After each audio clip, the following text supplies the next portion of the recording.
Tetapi sebelum putusan perdata tersebut, pada tanggal 7 Maret kami sudah menerima SP2AP berkaitan dengan laporan polisi di Polda Metro Jaya terhadap terlapor CSB.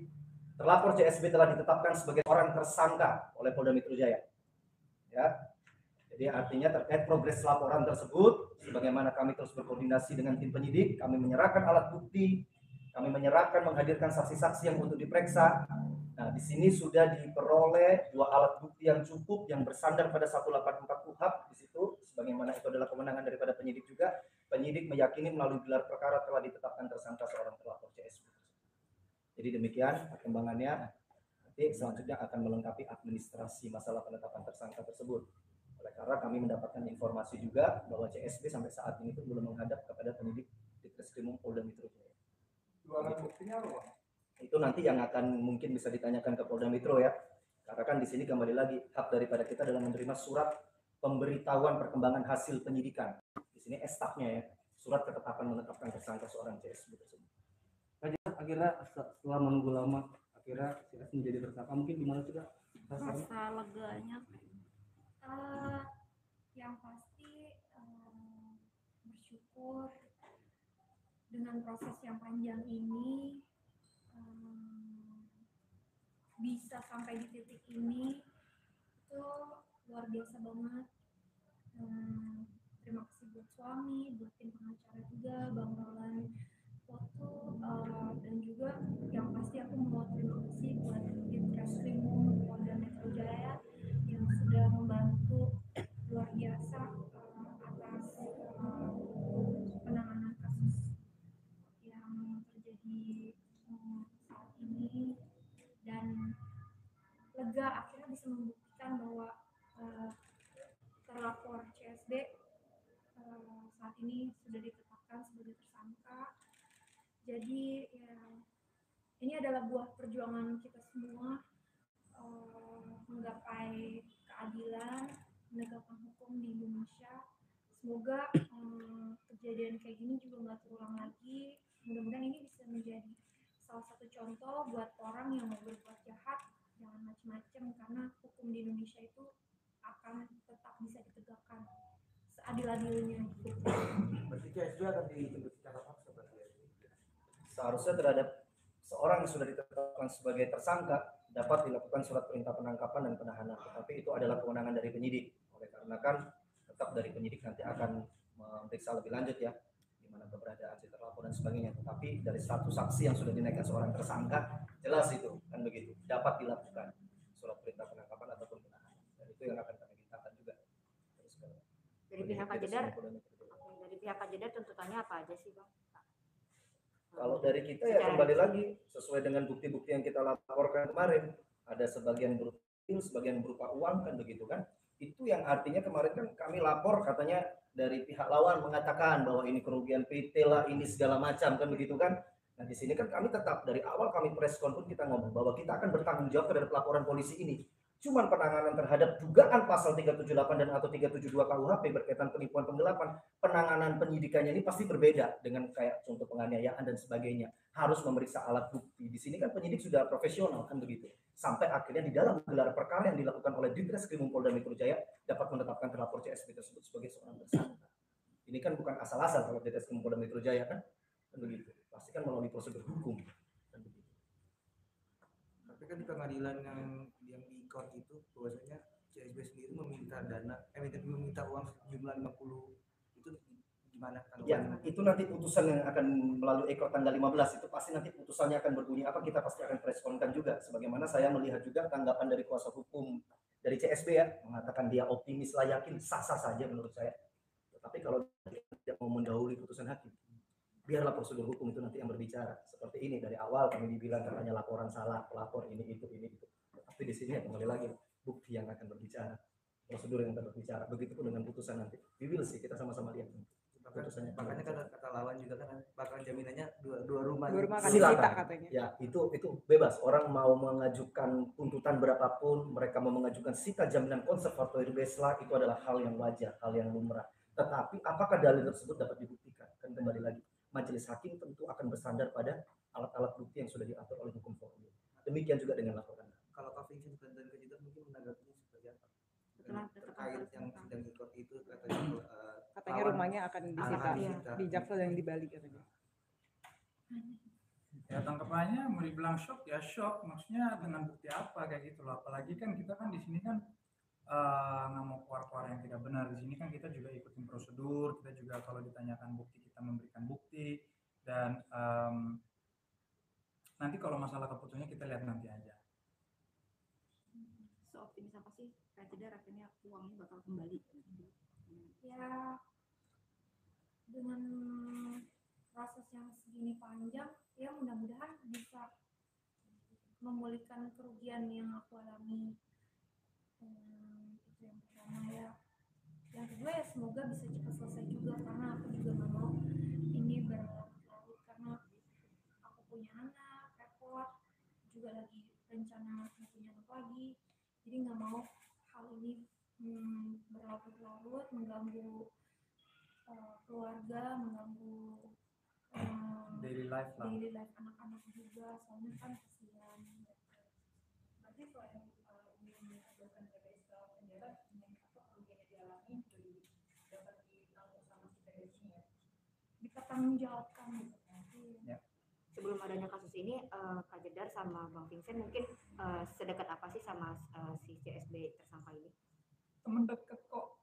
Saya kan dikenalin sama istri saya di Bali, terus ya nongkrong bareng, dia juga banyak mutual friends-nya, kita juga sering ketemu, Natalan aja bareng, senyum-senyum satu meja bisa makan bareng kayak gitu. Jadi benar-benar nggak tersangka bahwa ini bisa terjadi gitu loh.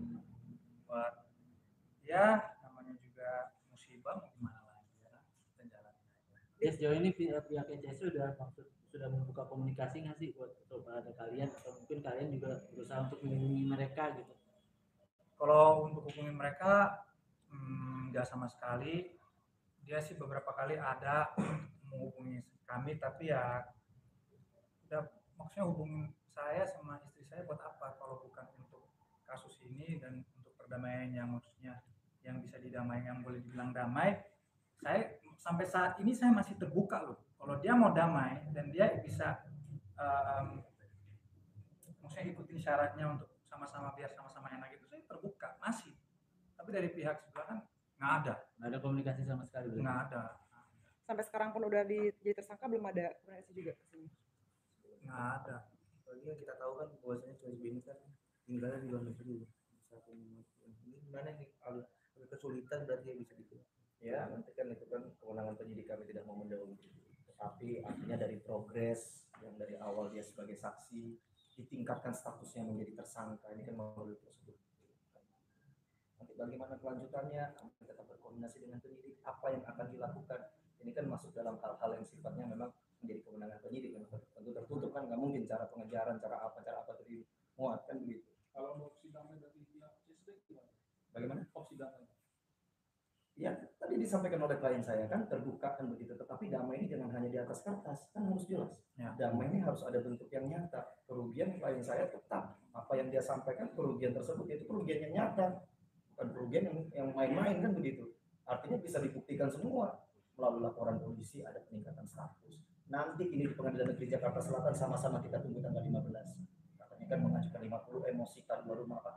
Silakan, kita lihat nanti hasil keputusan pengadilan. Tapi bakal berpotensi kalah yang di pengadilan Pikor itu mungkin berpotensi kalah. Ini bukan pertandingan seperti pertandingan bola ya kalau dalam proses kita beracara hukum ini. Tapi kan kembali lagi bahwa kita secara profesional, bagaimana advokat pun seharusnya statusnya adalah penegak hukum sesuai UU 18/2003 kan begitu. Sebagaimana kita ini berdiri bukan atas nama klien kita saja. Sebagaimana kalau kita paham aturan, kita tahu kasus posisinya bagaimana, ayo tegakkan hukum. Kan begitu. Oke, Kak Jedar sama Bang Vincent mungkin bisa cerita sedikit nggak sih awalnya ketika ternyata CSB ini si tersangka itu awalnya seperti apa sih Bang sama Kak Jedar? Nggak ada, ditelepon oleh kuasa hukum saya, Pak Roland. Dari situ dia menyatakan bahwa suratnya sudah keluar. Jadi kita diinfokan oleh dia. Kalau masalah kita sendiri yang telepon gebiar-gebiar enggak, kita tetap respect dan ikutin prosedurnya, kita nggak mau melanggar. Kita diberikan oleh kuasa hukum kita sendiri bahwa dia kaget banget nggak sih pas dengar kayak oh ternyata dia nih masih teman kita juga atau Kaget lah di awal-awal. 10 bulan yang lalu kaget kok bisa terjadi ya. Awal-awal baik-baik aja, fine-fine aja, tiba-tiba ya begini. Ya pasti shock lah. Pihak lawan sebelumnya menyebut jika ini masuk ranah perdata. Ya, Itu bagaimana Pak? itu yang tadi saya bilang kan gitu. Boleh saja dia menganggap apapun, boleh saja dia menganggap laporan kita salah, tapi inilah prosesnya, prosedurnya. Kalaupun memang penyidik dalam artian hal ini tidak menemukan dua alat bukti yang cukup untuk menetapkan seorang terlapor tersebut sebagai tersangka, kan nggak mungkin hasilnya demikian. Iya, sebagaimana laporan kita kan 378 dan 372 KUHP, tapi kemarin kan dibilangkan masuk di 372 KUHP masalah penggelapan. Ya itu kan nanti kembali lagi masalah penyidik yang akan menggali. Yang penting adalah status terhadap laporan kita tersebut ada peningkatan dari saksi menjadi tersangka. Aja di sisi lain maksudnya kan untuk mengharapkan semua kerugian itu kembali itu kan membutuhkan waktu lagi nih cukup lama gitu. Sementara usahanya Kajes untuk mengembalikan lagi pundi-pundi tabungannya lagi yang sempat hilang karena kasus ini apa sih maksudnya yang dilakukan? Udah maksudnya kan kerja di entertain juga mulai berkurang nih. Nah yang dilakukan apa sih sekarang itu? Untuk maksudnya menambah lagi pundi-pundi tabungan yang kemarin hilang karena kasus ini nih. Ya tetap berusaha aja sebagai manusia kan kita berusaha, jangan berhenti berusaha. Kemarin emang sempat down banget, sampai sempat sakit, mental jatuh, nggak percaya diri, jadi ganggu banget deh physically dan mentally. Tapi seiring berjalannya waktu, ini juga kan udah 10 bulan berjalan, jadi ya udah banyak pembelajaran, ambil hikmahnya, belajar ikhlas, sabar. Jadi ya udah jadi lebih baik lagi ya, kembali berusaha lagi. Apalagi kan masih muda kita, jadi kan kita masih bisa berjuang, peluang ada. Jadi ya why not? Maksudnya untuk mengembalikan lagi tabungan-tabungan, kalian menjalankan apa sih, bisnis apa atau misalnya kerja apa gitu, apalagi sih? Pasti ada effort, pasti ada rencana dan planningnya. Cuman buat saat ini belum bisa dijawab. Buat sekarang sih fine-fine aja, tapi kedepannya pasti ada beberapa proyek yang lagi kita planning. Berarti untuk bertahan hidup masih mengandalkan tabungan Kak, maksudnya setelah apa yang bahkan suami juga istri tetap kerja. Kan masih fine-fine aja, masih masih sekolah, masih bisa makan enak, masih bisa main bola, aktivitas apa segala semua fine-fine aja. Cuma di awal-awal memang ya namanya orang shock, tiba-tiba duit segitu tiba-tiba entah kemana kan pasti kan shock. Ya. Nah di situ kita harus ambil jeda. Oke, tunggu dulu, ini yang terjadi. Sekarang kita harus money management di dalam keluarga, maksudnya di dalam rumah tangga. Nah dari situ udah dapat solusi ya udah jalanin aja. Kayak gitu. Jadi nggak aman, fine-fine aja sebenarnya. Apa pasti kerja sama orang setelah kejadian ini?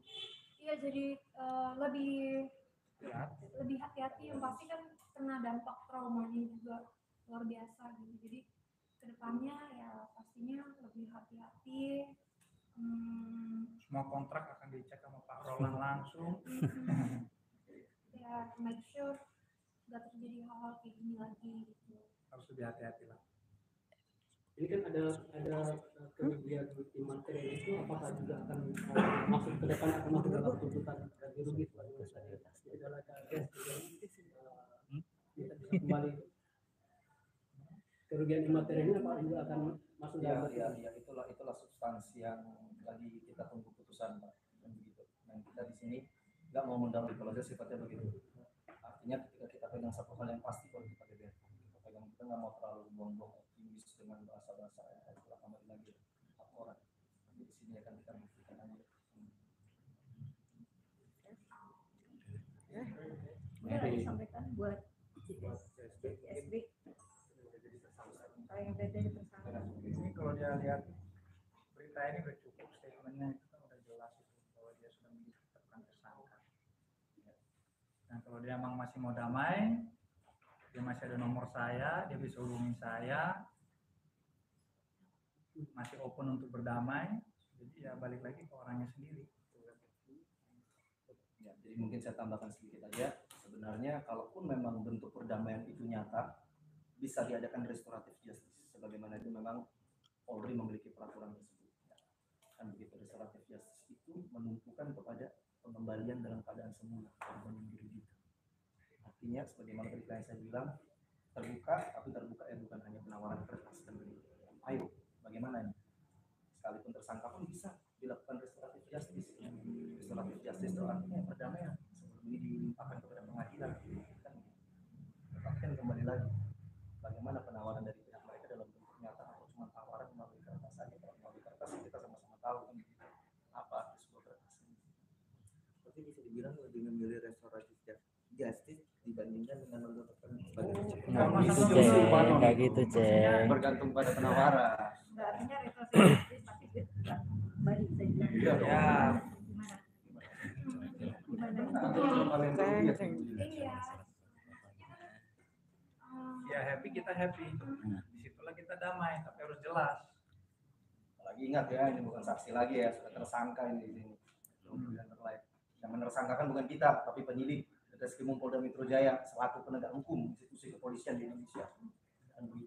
Dan tadi kan bisa damai gitu kan, ada tapi ngasih tenggat waktu gak untuk minta maaf gitu atau untuk Kalau masalah waktu sih udah habis ya kesabarannya ini udah ditetapkan tersangka. Iya, iya.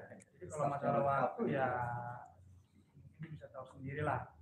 Tapi kalau dia umpamanya tiba-tiba besok telepon mau damai apa segala dan sesuai dengan apa yang kita minta dan dia memberikan itu, ya kenapa enggak?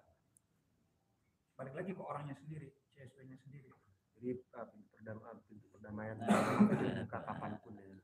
Gimana? Pintu perdamaian dan Justru dari awal udah mau damai-damai tapi yang nggak sesuai ya saya tetap lanjut.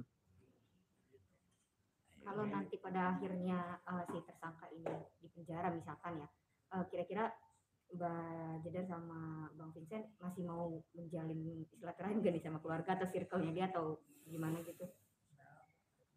Bawa nasi bungkus ya. Silaturahmi. Berarti mengikhlaskan ya, kalau dia di penjara mengikhlaskan uangnya. Kalau status tersangka Ya, jadi begini, kalau masalah pidana sama perdata itu hal berbeda sebenarnya, teman-teman. Artinya ketika dia di penjara pun tidak berarti menghapuskan hutang-hutangnya dia, tetapi justru memperjelaskan begitu kan, bagaimana seseorang tersebut, kalaupun kan begitu diduga telah melakukan tindak pidana penipuan dan atau penggelapan, ya dia menjalani hukumannya juga tetap harus mengembalikan. Jadi pidana perdata itu proses yang berbeda, bukan artinya kalau sudah di penjara ya nggak bisa ininya hapus, itu sebuah falasi, itu sebuah kesesatan. Hukum tidak mengatur demikian. Ini juga gue pasti.